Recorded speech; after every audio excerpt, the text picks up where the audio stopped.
ఎక్కడో ఉంటారు, ఇంకెవ్వరికో కనెక్ట్ అవుతారు, నైస్గా మాట్లాడి ఐస్ చేస్తారు, చిన్న మొత్తాలు రెట్టింపు లాభాలని ఊరిస్తారు. చెప్పింది చెప్పినట్టు చేస్తే చెమట చుక్క చిందించకుండా, కడుపులో చల్ల కదలకుండా మీ అకౌంట్లో అంతకు మించి క్యాష్ గ్యారంటీ అని కలరింగిస్తారు.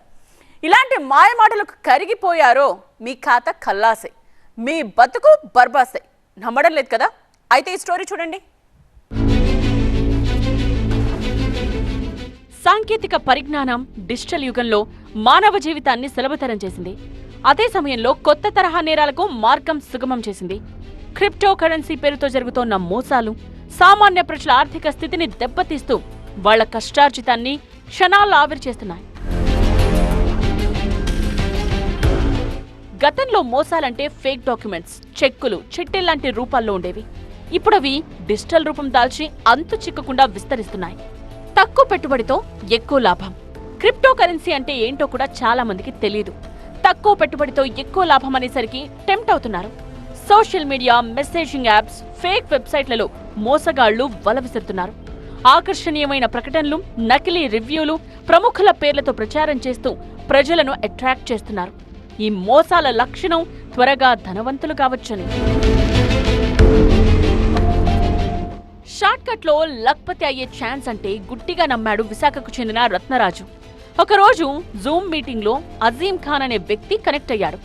పంక్ పాండా, ఐటీసీ గ్లోబల్, కేగుష్ పేరుతో క్రిప్టో కరెన్సీ వెబ్సైట్ లింకులు పంపించాడు. గోరంత పెట్టుబడి, కొండంత రాబడి అనగానే ఉప్పొంగిపోయాడు. మొదట్లో ఆకాశానికెత్తే లాభాలు చూపించాడు. ఆ తరువాత చైన్ లింక్ దందాలు ఇరికించాడు. అడిగిందల్లా చేశాడు. మరి లాభాలేవి అనగానే వెబ్సైట్ల అప్లికేషన్స్ ను అజీం ఖాన్ ఆఫ్ చేశాడు. మోసపోయారని గ్రహించిన రత్నరాజు అజీం ఖాన్ ను కాంటాక్ట్ చేశాడు. ప్రాఫిట్ ఏదని అడిగితే బెదిరింపులకు దిగాడట.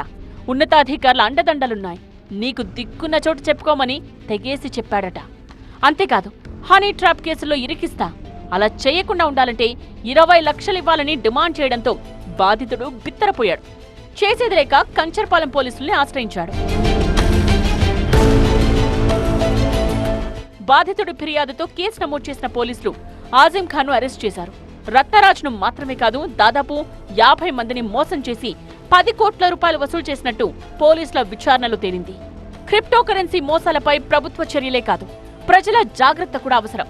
తక్కువ పెట్టుబడితో ఎక్కువ లాభమనే మాయకు లోను కాకుండా ఆలోచనాత్మకంగా నిర్ణయాలు తీసుకోవడం ప్రతి ఒక్కరి బాధ్యత. సాంకేతికతను సద్వినియోగం చేసుకోవడం మన చేతుల్లోనే ఉంది. దాని కారణంగా ప్రమాదాలను గుర్తించి జాగ్రత్తగా ముందుకు సాగితే జేబుకు చిల్లు పడకుండా చూసుకోవచ్చు. కాదు కూడదని బ్లైండ్ గా ముందుకు వెళితే సంపాదించిందంతా క్షణాల్లో కరిగిపోయే ప్రమాదం ఉంది. ఆజీం ఖాన్ లాంటి వాళ్ళు మిమ్మల్ని సంప్రదిస్తారు. బీ కేర్ఫుల్ అంటున్నారు పోలీసులు.